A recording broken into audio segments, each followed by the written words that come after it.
mbokki internet yi nga xam ne yéenay seetaan NG TV ñu ngi leen di nuyu di leen wax ngeen dal ak jàmm abonné leen suñu chaîne activé cloche de notification bi ndax vidéo bu ñu dugal ngeen mën koo gaaw jot daal dinañuy jàpp ki nga xam ni moo di Assane Diouf moom activiste bi ginnaaw bi nga xam daal doon na def benn live di ca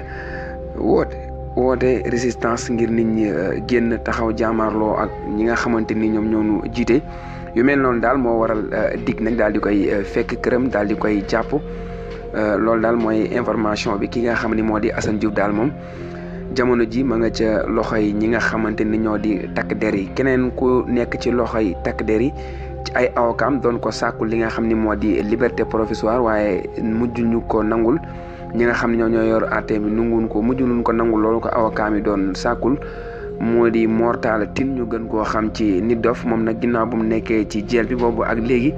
ay avocat nag ni ki tey ji doon nañ ko sàkkul li nga xamante ni moo di liberté provisoire ngir mën a dellu ca këram waaye loolee juge bi da ko bañal kon moom Mor Talla Tine alias Nit Dof dafay wéy di des ci li nga xamante ni moo di kaso bi